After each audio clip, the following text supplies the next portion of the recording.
We are so excited to announce that we have created a brand new Sacred Shift Besties meditation and journaling starter kit, and we're giving it to you absolutely free. It includes a guided meditation for inner peace created by yours truly, As well as a beautiful printable journal loaded with prompts to spark self-reflection and gratitude. And you can download it right now by clicking the link in the show notes. Enjoy! Hi, I'm Melissa.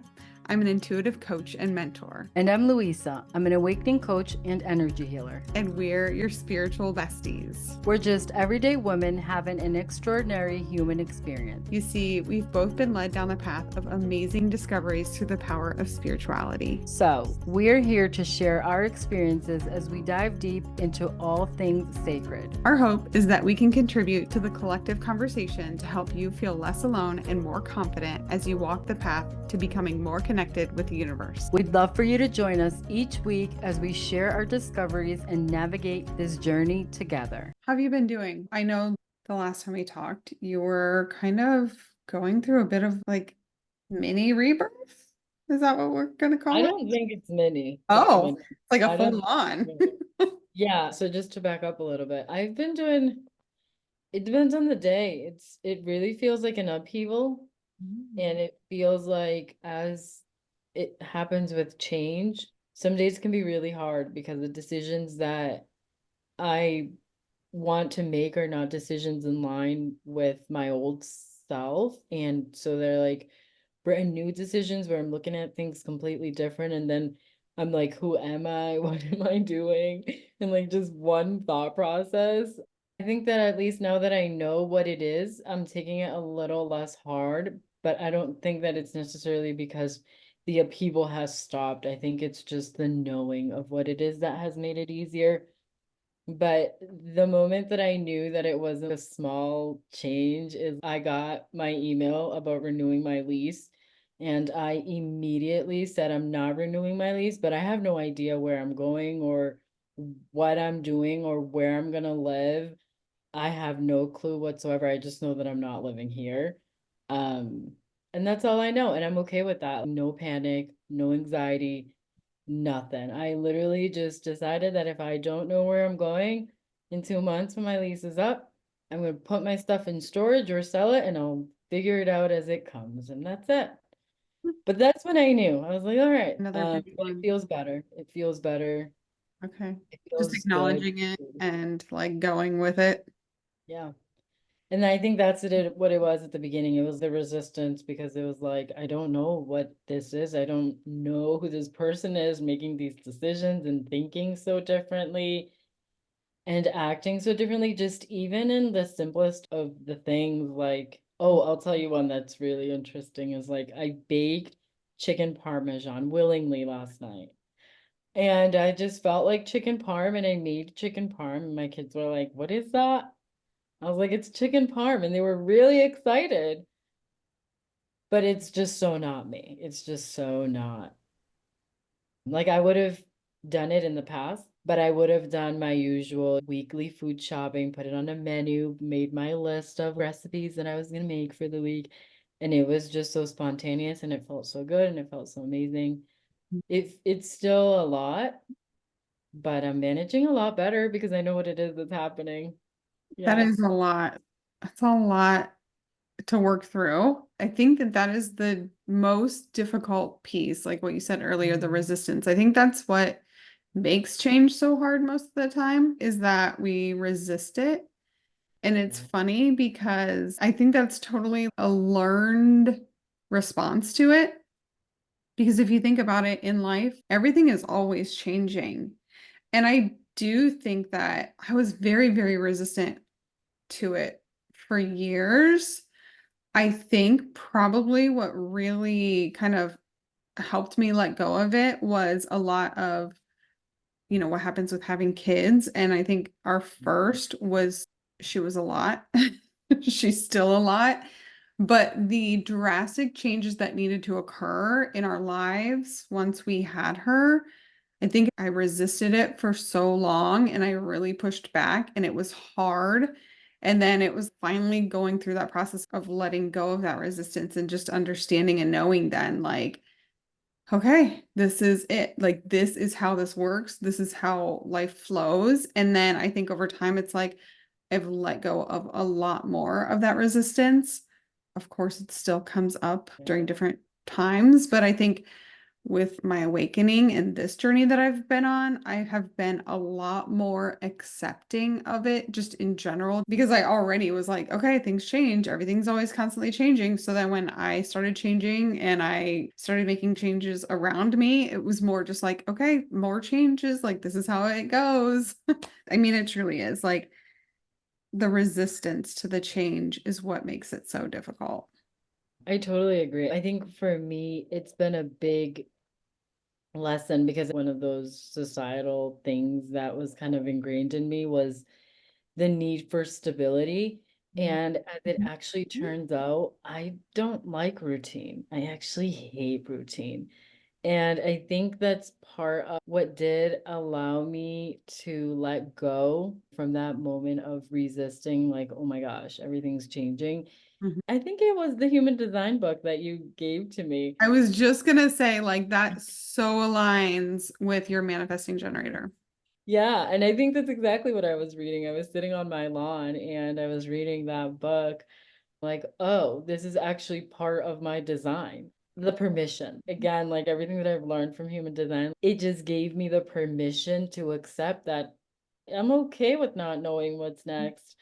And Mhm. I think that was probably the final straw to make me be okay with not knowing. And I really don't know. And I have no idea. And for context, I live in a state that is on the complete opposite side of any family member that I have. I only have my brother here, who I don't have a relationship with and lives in a one-bedroom apartment. And I otherwise don't have anybody who's any closer than like 2,000 miles. So I have no idea, and that's okay. You'll figure But it out. But I think too, another thing that you said that totally aligns with your human design is the response. So you got the email about whether or not you wanted to renew, and you're meant to respond and to respond with like your gut response. It was like the perfect way for you to make that decision because you got the email that's like, hey, you're going to do this or not? And you immediately were just like, no. And that is moving 100% in alignment with your design type. That's it. It's how that's you make amazing. decisions. That's amazing. I'm not realizing that until this moment as you're saying. It just felt so right. Like the process of things versus me having to think about it and make the decision without the email. Mhm. But when the email came, you're so right. Because I had started to think about it like a month ago. I was like, I know that renewal is gonna like, they're gonna put it on my door or something, but somehow I'm gonna have to make a decision. And I started to panic a little. But then I was like, you know what? When it comes, I'll deal with it.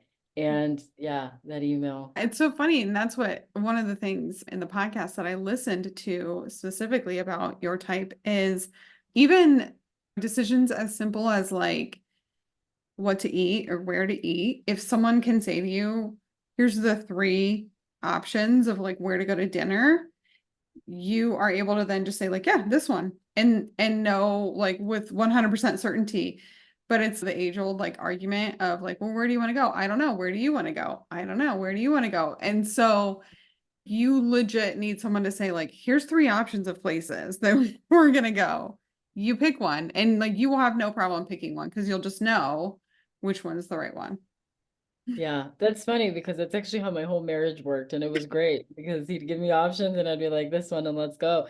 And I had no idea, but it makes so much sense Yeah. because I get paralyzed. I will put off booking a trip Mhm. because it's like, where am I going to go? Where am I going to go? Where am I going to go? But if somebody's like, we're going to Australia, I'll be like, right on. Yes, Australia sounds great. Let's go. Yeah, and I always tell people that when I meet them, I'm like, hey, I'm not gonna be the person to like recommend where we'll go, but if you recommend and I'm excited, I'm there. I'm down. Let's go. And that makes so much sense for my design. That That's so makes funny.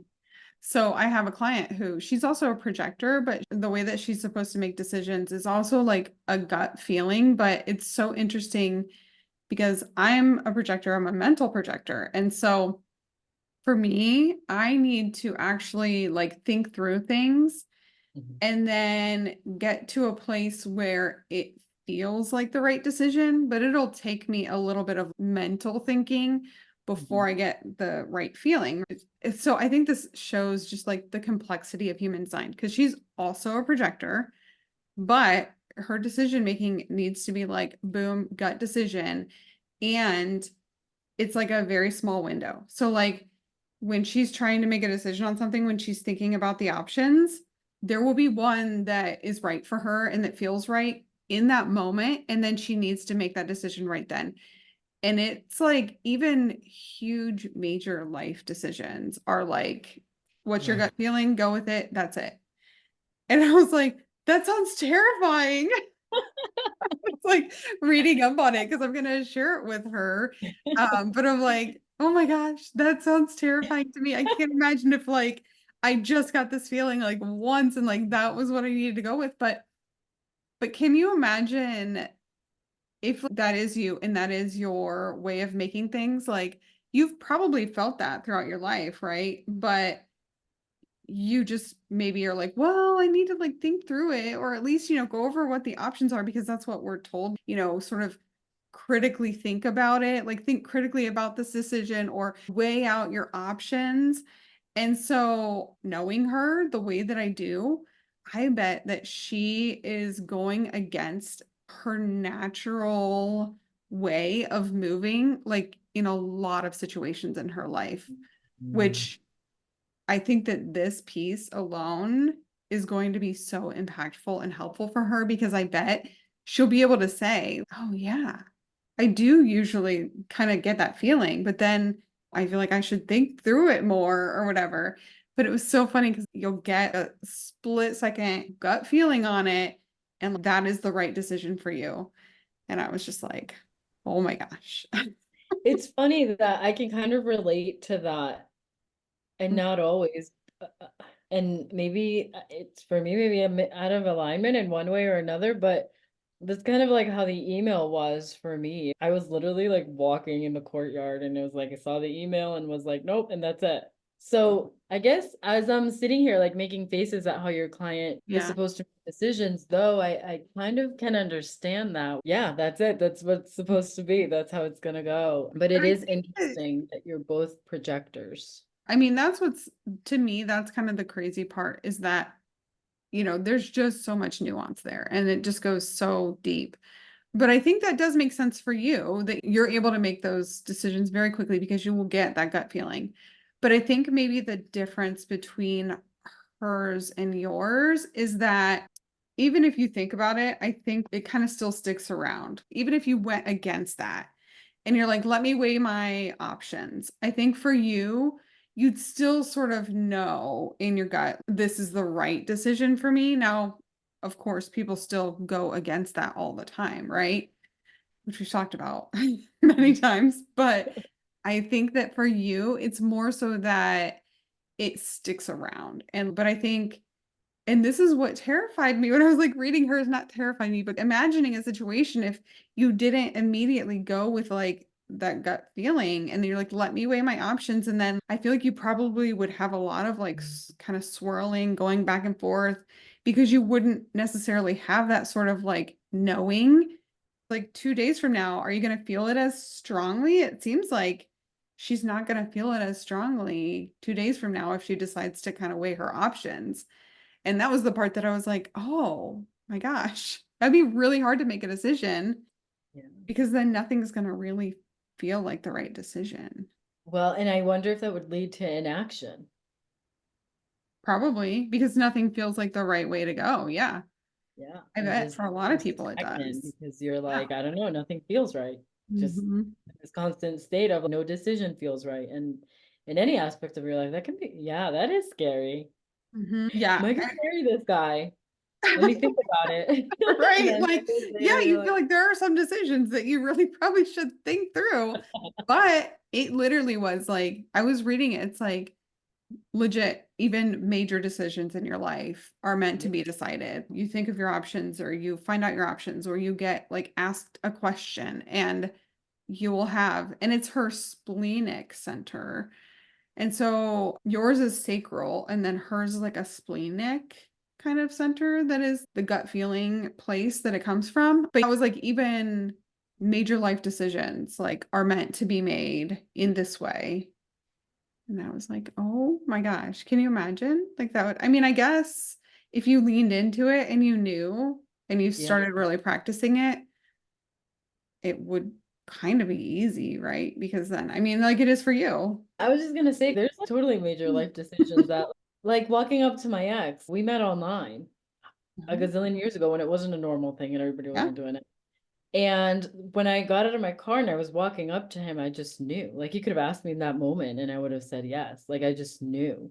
And there have been other moments in my life like that where I've just known. I've actually somebody else I met online too. It was kind of like I just knew that this person was meant to be in my life. Never saw a picture, never heard their voice in that situation.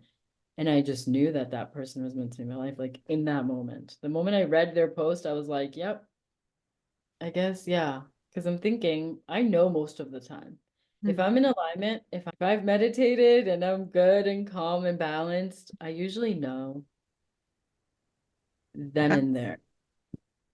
I still get caught up a lot of times in my thinking because I know that I am meant to like kind of weigh the options. But it was very interesting because I actually got a new human design book that I've been reading through, and it actually had a little bit more nuance to it as far as the mental projector and the way that I'm meant to make decisions. And in thinking about things that sort of like are for other people or impacting other people, I am meant to like think through it a little bit more. But basically, it sounds like for decisions in my life that I typically will know pretty quickly whether or not it's the right decision. But I still get so caught up thinking through things a lot of times. And then, yeah, I'm still working on actually just listening to my gut, listening to my intuition. It's hard to do after years and years of not doing it. That's what I was thinking earlier when you were sharing about your client, when you said if they lean in and they do it. And my thought was, yeah, but it's hard to get to the mental space where you trust yourself enough in your mental space to be able to just always go with your gut because we battle that, right? We battle that mental versus like my gut, who's gonna win? And we're so programmed, like you said, to think about it and oh my God, you're supposed to write a pros and cons list and you're supposed to weigh out and sit down and do your finances and see how it's going to work and all these things. And sometimes that's not it. Sometimes it's just, you know, when you know, and I can't sit here and say that I can always make the decision. When I reflect back on it, I realize that I knew in that moment.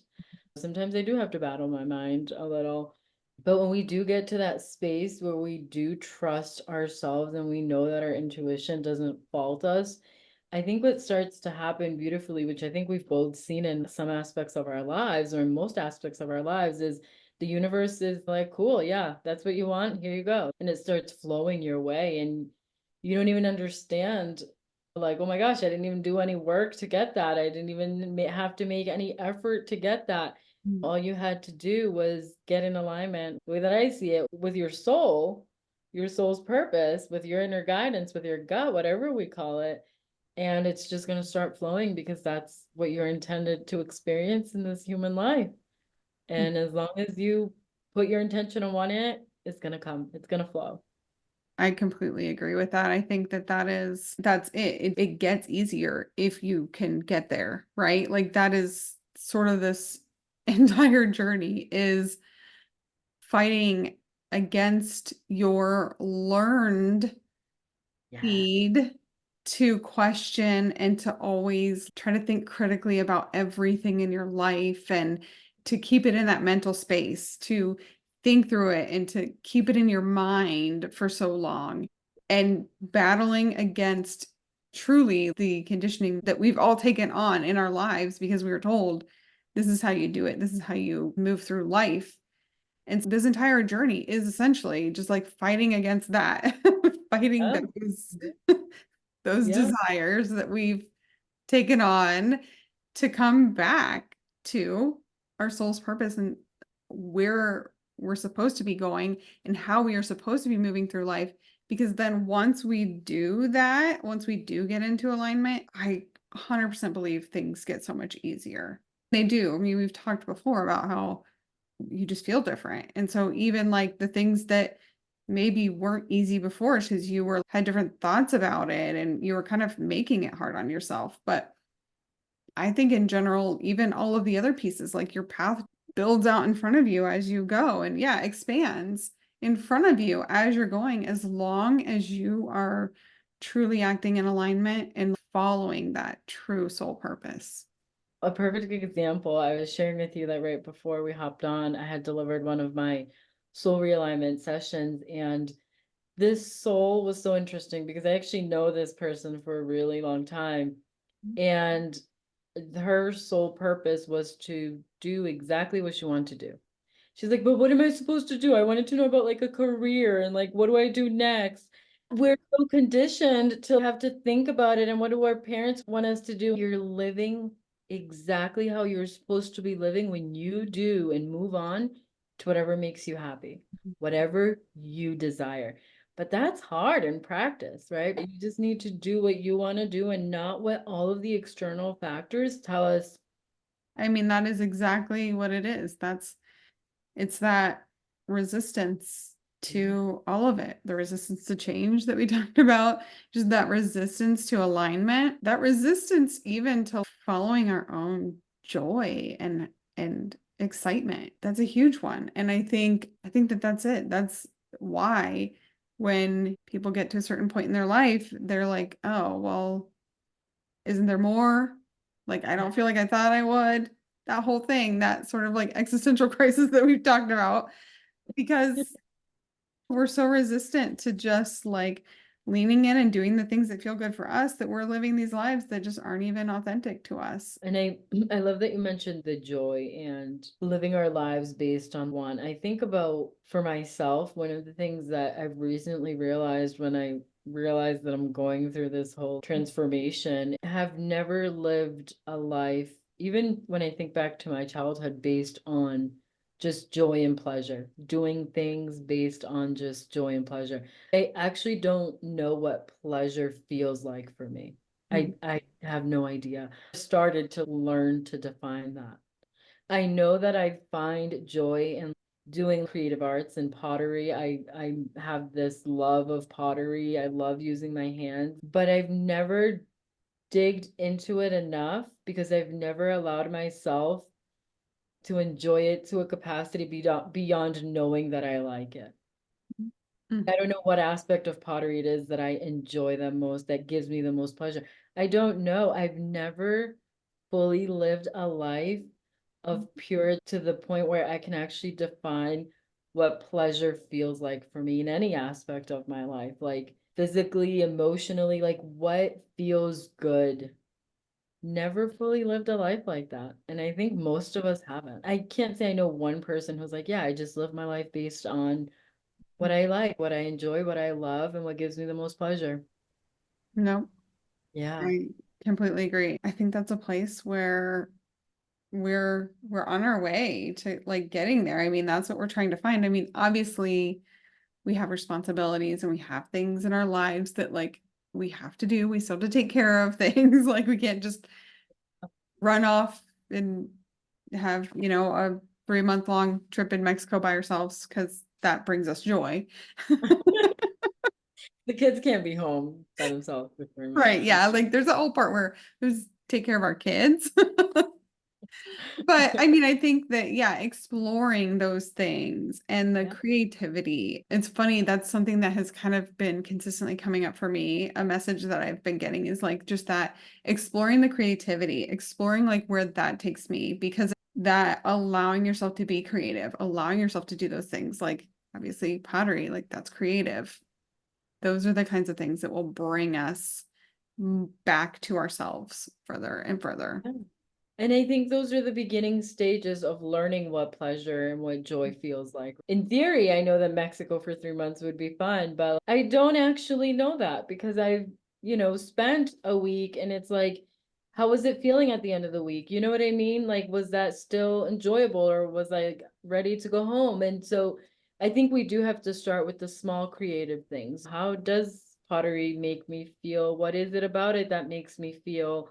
How long do I enjoy it for? And those tiny little things, so that we can learn to even understand what those feelings, those emotions, and like what that energy feels like for ourselves, so that then we, at another stage of our lives, can explore the deeper and the bigger things and learn what joy and pleasure feels like from those perspectives. But I do think we have to start small. Like I said, we both probably don't know anyone who lives based on that. And I think as a collective, we don't. And I do think that the calling right now is to start exploring that, being able to understand. That's a wrap for this episode. We hope you found some inspiration, a helpful tip, or maybe just a good laugh. Remember, amazing human, you are not alone on this path to connect with your inner wisdom and the universe. To stay connected and keep the conversation going, subscribe to our YouTube channel and our podcast so you never miss an episode. And if this episode resonated with you, share it with your friends, family, or anyone who might find value in it. Until next time.